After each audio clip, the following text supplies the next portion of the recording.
Islam, right in the front. Obviously, you've been here in Australia for a bit, preparing to fight Alexander Volkanovski. How has camp been? How has Australia treated you since you've been here?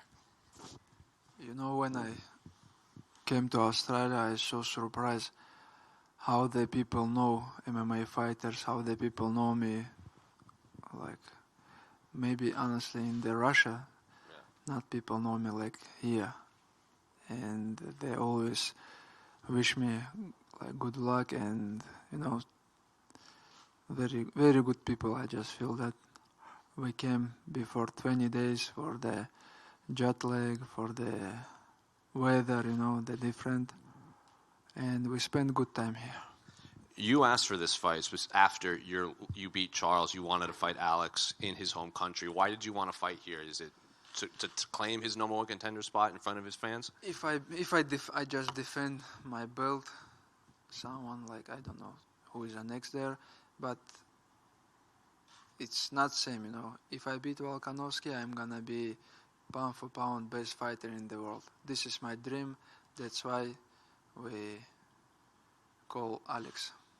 Do you believe Alex Volkanovski is the number one fighter in the world, or is it just the ranking he has right now? No, I believe he is a best fighter in the world right now in the rankings, of course. But I know I'm the best fighter, best MMA fighter, because I have all skills. Striking, wrestling, grappling, I'm a best MMA fighter, I believe. He also was, when he weighed in, he wanted to fight you. As soon as you won, he wanted to fight you. Can you remember another fighter calling you out like that? Because usually you seem to be avoided. You know, the game is changed when I take the belt. Now the people or fighters know my name, you know. Before they try to avoid me. But for him, you know, it's good fight. What he gonna lose? Belt, nothing. He just come to the fight, make money, but after that fight he can step his division and be there like champion. He not losing much on this fight. There's been a lot of talk of the promotion of this fight online, whether there's not a lack of promotion or not enough promotion. Are you happy with how this fight has been promoted?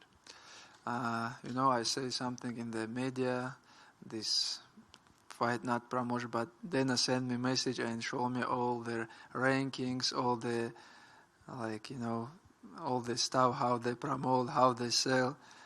Now I understand.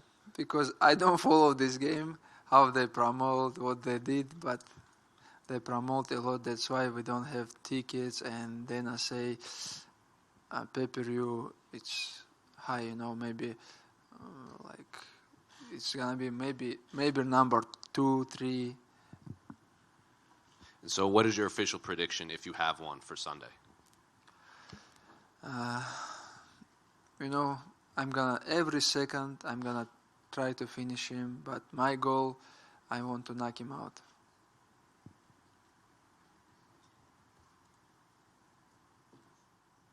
You had that break of like over a year in 2019 to 2021 where you weren't able to fight, and you've been pretty active since then, and I know that was kind of Khabib's advice to you, to be active, and you would be where you're at right now.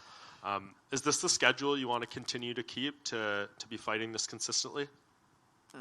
You know, I'm not like regular fighters, like after fight I take 1 month, like next day after the fight we still training, we went to the gym every day. That's why, but 1 year I didn't have 2019, I think, because many things happened. Our coach died and Corona, all this stuff. But I want to always be active because now I'm 31 right now. Next, how many years? I have 3-4 years. I have to fight like 3-4 times 1 year. Is that when you think you'll be done in 3 or 4 years? I don't know when it's gonna be done because when I feel like I cannot.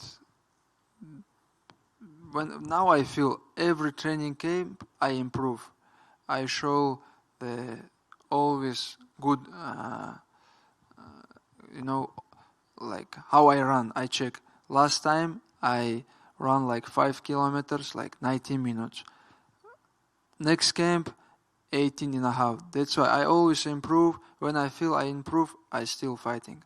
But when I feel I go down, I don't want to wait for that moment, Is that what you enjoy the most about the sport? Is like seeing your growth and seeing yourself get better? Like, do you love the sport that way, or do you just consider this more of like a job to you?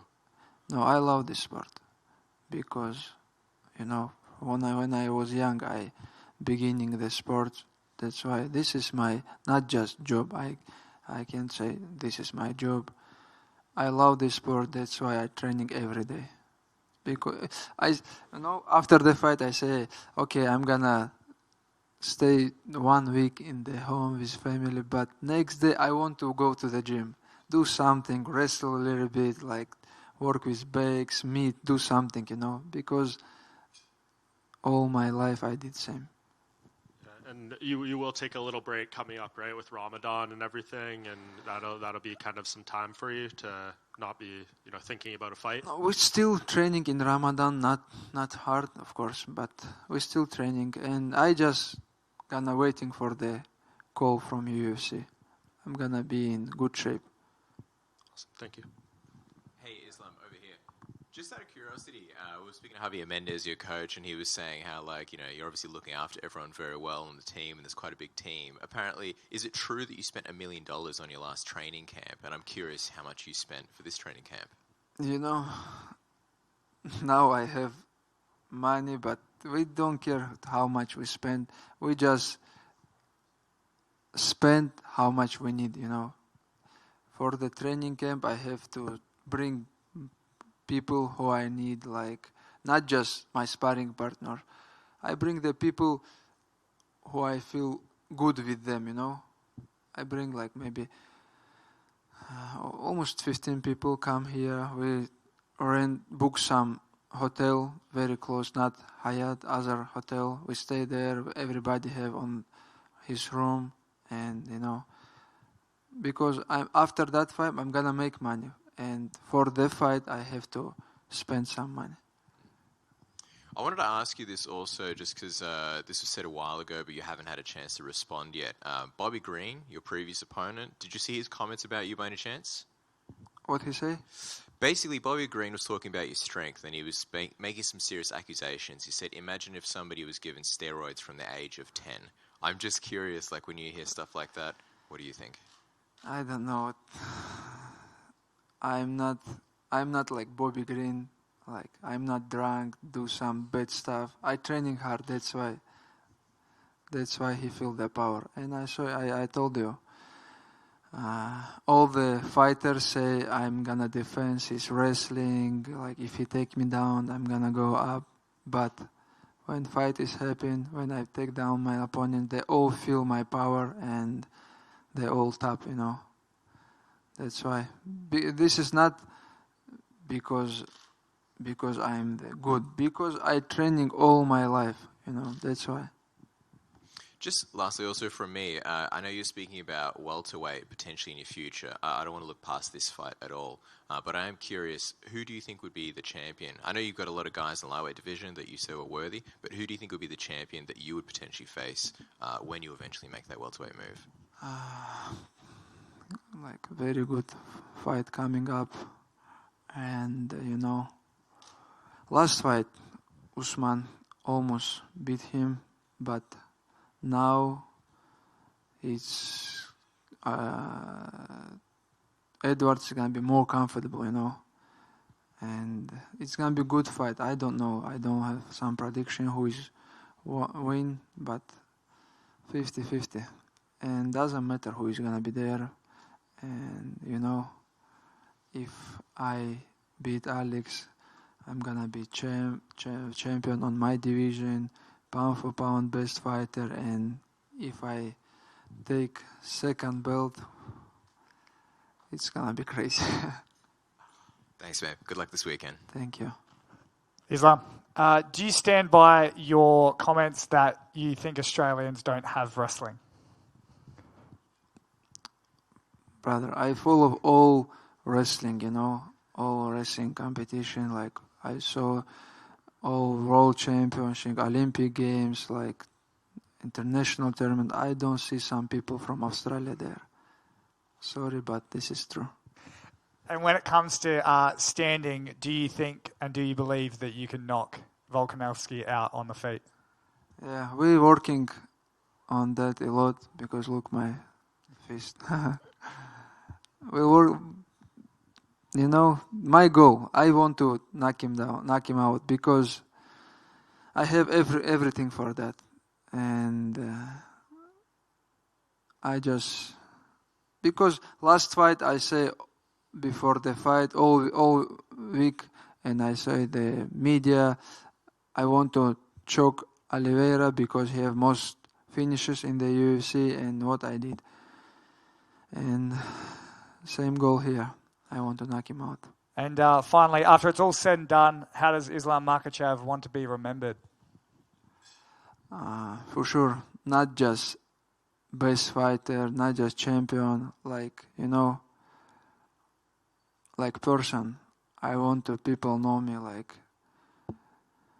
never do something bad, always follow rules, religion, program. I never drank or do this bad stuff, and never smoke. When the kids look at me like fighter, I want to know just not like best fight. He's not just best fighter, but he's a good person. Thank you. Islam, I'm just wondering, just going back to the welterweight thing, what does welterweight Islam look like? What are some of the advantages that you find when you're a little bit heavier in the gym compared to when you cut down to lightweight?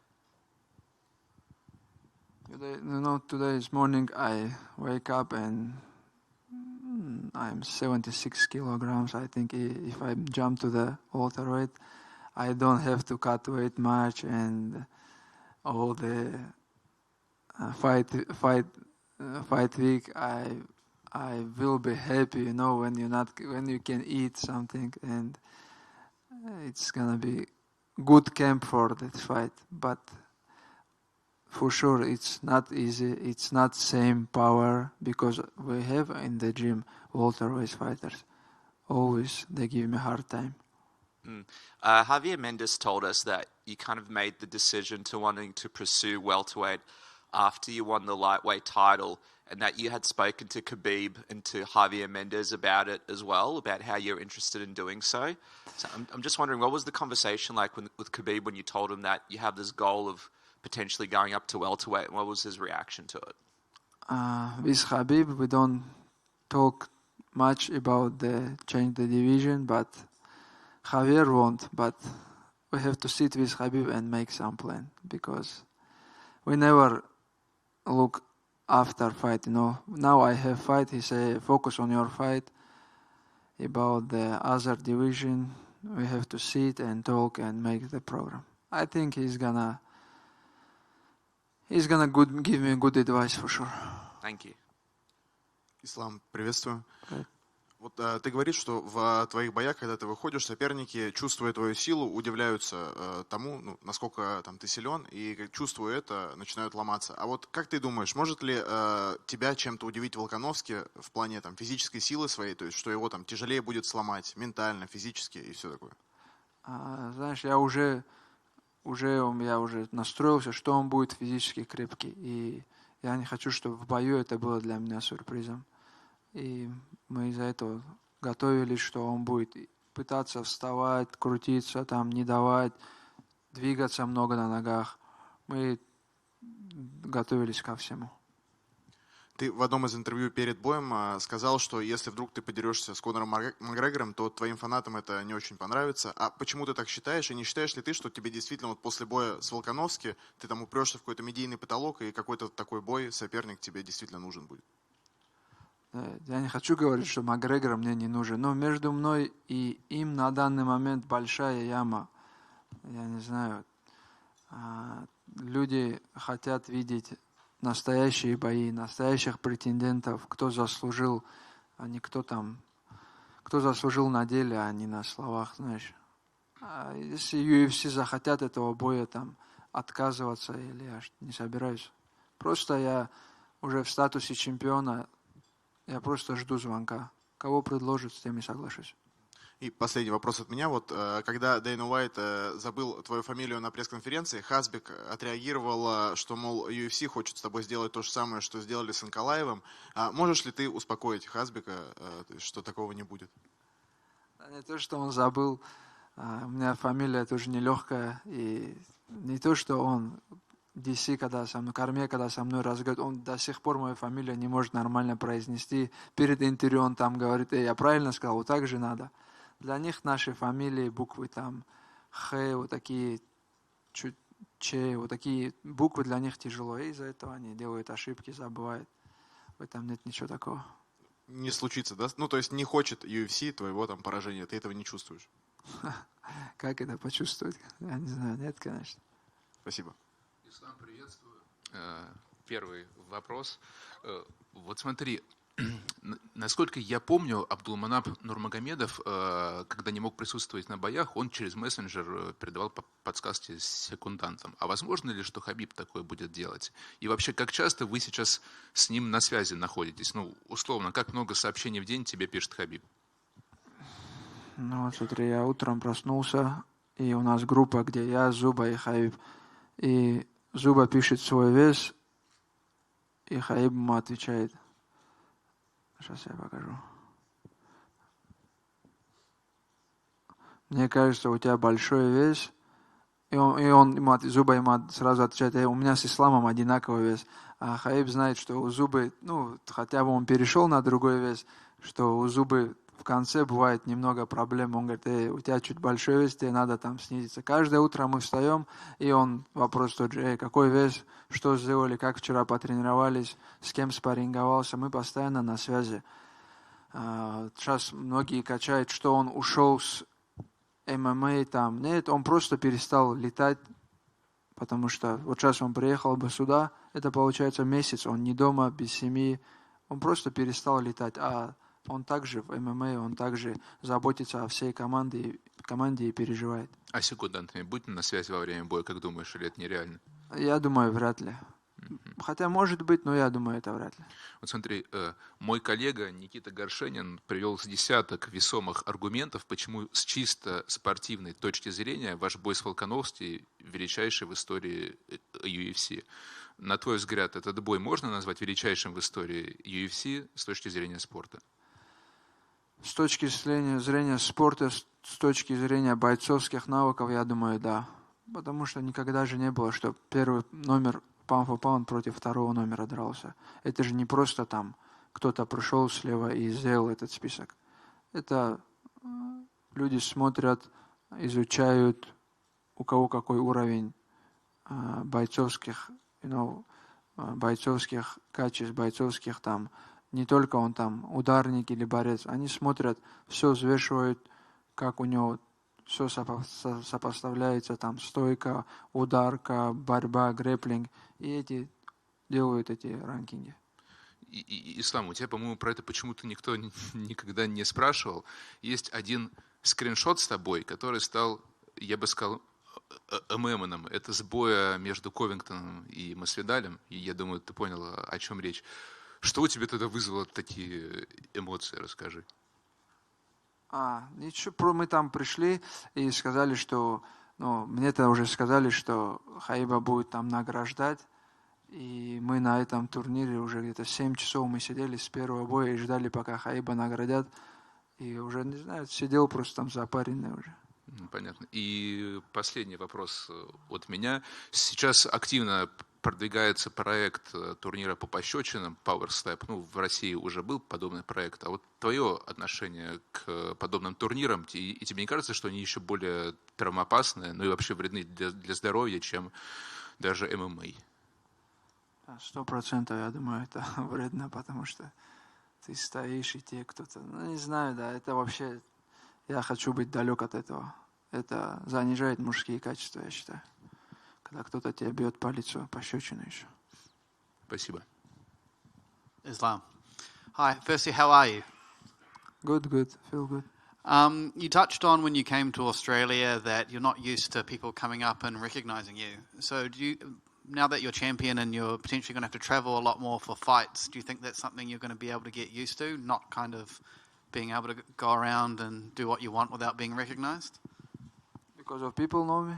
Yeah. Yeah, it's so hard when I become champion. Now it's, walk to the street in the Dagestan. Now it's so hard. But here I'm surprised how the people know the MMA fighters, and not just kids or, some sportsmen. Everybody, like old people know, hey, you're gonna fight main event, we know you. And I'm so surprised at that moment how the MMA popular in Australia. And the more success you have, the more you said you love the fighting, but the press side and the promotion becomes more of a job as well. So how do you kind of find that the more success you have? Что за промоушен?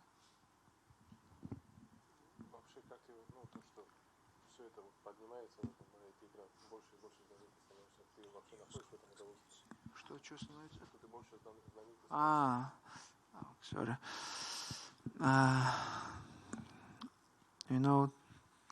It's two-way. It's I want to walk with my family, go somewhere, sit some restaurant, but it's not possible now in the Russia.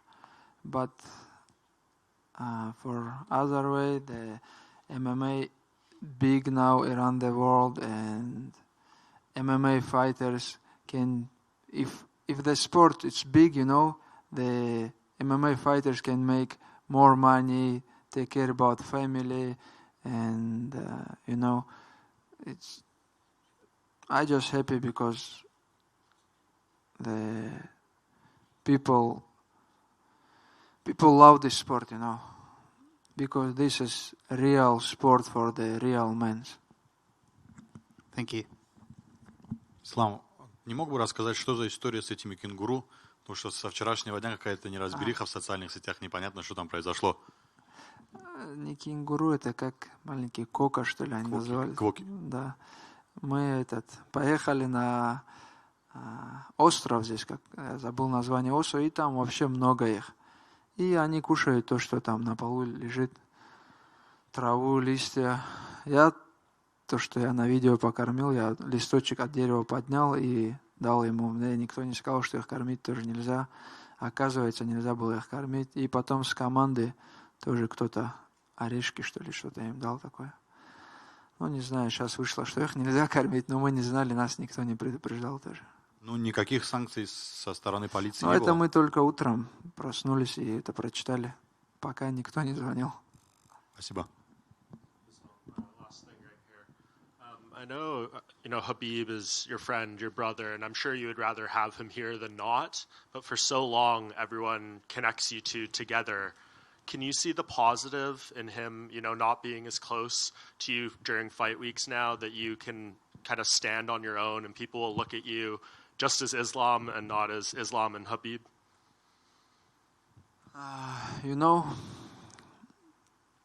What Habib say, when we sit all team, he say, hey, guys, when I travel with you guys, like all the media, all the stuff focus on me, and like not just this one. I live from the camp, from the traveling, because you have to make your legacy, and of course, when Habib is my corner, it's mean a lot for me because he give me inside the fight, good advice always. But I understand his decision because when I retired, I want to stay with family, with my kids, mother, father. I want to give them some time. But how many months he travel 2022? We sit and think, he say, I traveled 10 months. And this year I traveled 10 months. But I told my mother when I retired, I gonna stay home with you, with kids, with family, but he's still traveling. That's why I just say thank you because you helped me all my professional career, and now he still help me. He just stopped his traveling, and that's it. But every morning he send me message, check my weight, ask me how I training, what I did. We always on phone. Yeah. Well, you deserve your own attention, so I appreciate that. Thank you. Thank you. Yeah. Just wanted to get a prediction for Conor McGregor and Michael Chandler fight that's coming up later on. Conor McGregor and Chandler. It's good fight for the MMA fans, but if Chandler win, he's gonna retire it for sure. Make some good money and that's it. But Chandler, so smart guy, because I saw his last couple fights. He fight like crazy, like he come from the street. But now I understand why he did this. Because if he beat Poirier and Gaethje, it's fight never happen, But last 4 fights they have same streak. They lose 3 times. That's why it's happen, And for the Conor, he choose good way too. He choose like small guy, 170, and finally someone is gonna win. I'm happy. You think Conor will retire if he loses? Conor every day retired and every day come back to the Twitter. I don't know.